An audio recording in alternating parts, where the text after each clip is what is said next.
Hey everybody, welcome back to Organic Chemistry. My name is Todd Rothman, and in this video we're going to start to learn about nuclear magnetic resonance. Now, NMR is a spectroscopy technique, and if you remember, we already talked about a few different spectroscopy techniques, at least some in passing and some we actually learned all the details.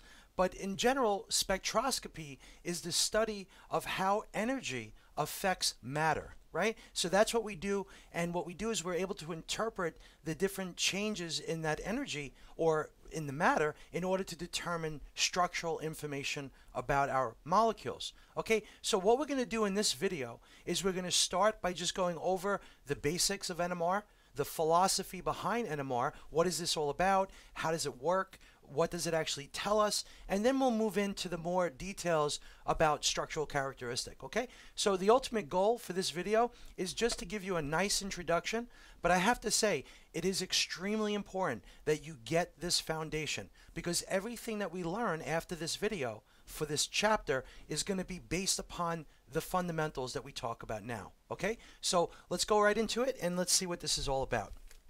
So as I mentioned, spectroscopy is the study of how energy affects matter.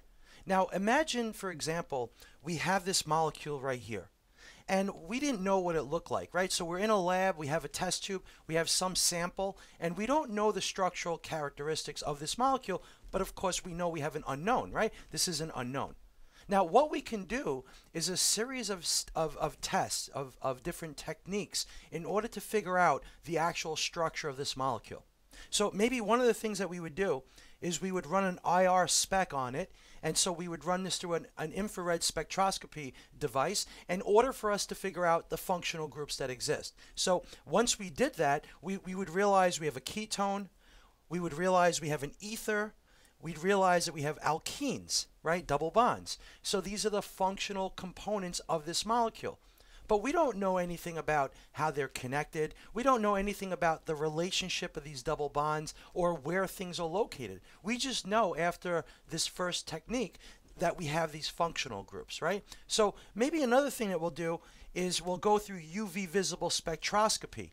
Now what this does is it allows us to figure out the relationship between double bonds and in general pi systems. Okay, so after doing that, we might find that these double bonds here, including this one over there, those three double bonds are all neighbors to each other, because that'll give us a different reading than if it was further apart. So by using UV visible spectroscopy, we were able to figure out the general relationship of these double bonds in our unknown molecule, right? So we've got the functional groups, and we also understand the relationship of these different double bonds, including the carbonyl carbon, right? Okay. Then we go on and we take a look at, let's say, mass spectroscopy. And this is probably one of the first things we would have done. And what that would do is simply tell us the molecular formula. So we'll use some sort of spectroscopic technique. So we'll apply energy onto our system, right? The electromagnetic radiation. We'll use some level of that spectrum and we'll apply that energy. And in return, we'll get information. And in this case, we're going to get the molecular formula. That's what we're going to find here. Okay, and then finally the last thing, which is the one we're going to focus on for the rest of this video set, is nuclear magnetic resonance. So we might apply energy, and from this and this alone, we can figure out the connectivity of these atoms. So right now, we would know from the top three techniques, we would understand the functional groups, we would understand its formula, we would understand the relationship of those double bonds, but now with NMR, we can actually figure out how everything is connected together. You see, so NMR is a very powerful technique, okay? And it's the basis of things that we use in everyday in medicine, right? So for example, an MRI, when you do a brain scan, this is all based on the same science. I mean, it's three-dimensional, there's a lot more physics to it and calculations, but the science is, the fundamentals are the same. We're just working with water in our brain, and that gives us an image of our brain. So we can figure out things in our course in a structure, in a molecule, but we could also look at things like a brain or any tissue or organ in your system using something like MRI. Okay, and we'll kind of connect those two together at the end of this series. But for now, I want you to recognize how NMR fits into the story here, okay? And so we use NMR as a way to determine the connections of atoms within a system. And the last thing I want to say is that sometimes you don't need anything other than NMR. NMR is enough sometimes for us. We could get everything we need from NMR to figure out how the molecule is connected. It just depends on the complexity of the molecule. Okay? And we'll learn more again about that as we get to the end of this series. Now, before we go further, I want to review, and this is just a review of what we've talked about when we learned about infrared spectroscopy. I want to talk a little bit about energy. What is the source of energy that we use? Now, we all know it's the electromagnetic spectrum, EMS, and which is electromagnetic radiation, right?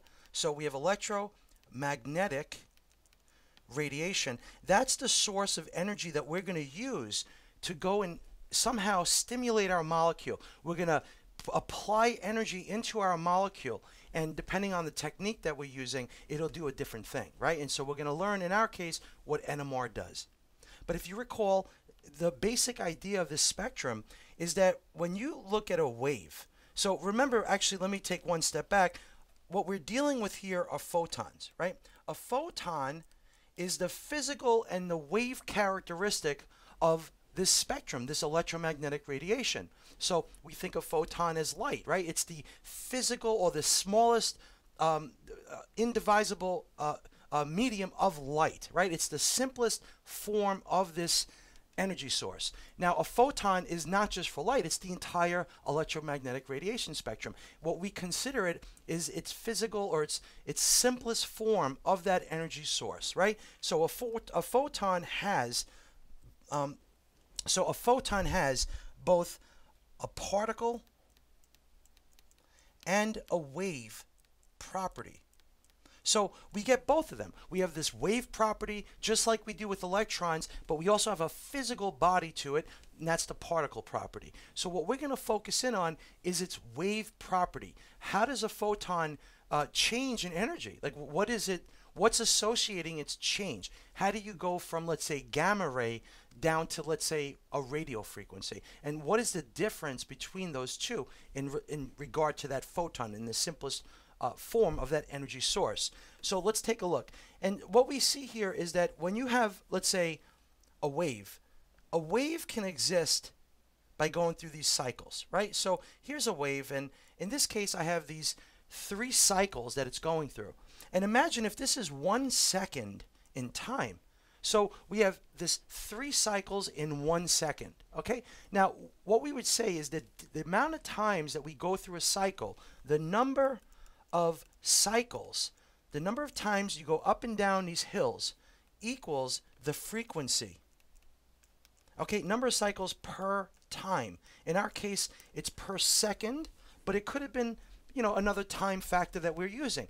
But when we measure how many cycles per given time, that tells us the frequency of our wavelength. Okay, so this is the frequency of our photon, or our energy source, more generically speaking, right? So that's the frequency. Now remember, frequency, we refer to it as nu, the symbol nu, and that refers to the fact that this is the frequency value, whatever it is that we're looking at, and that's that right there. Now, another thing to remember is that frequency and energy are proportional, right? So they're proportional with energy. So frequency and energy are proportional. If one is high, then the other is high. So as you increase in energy, you increase in frequency.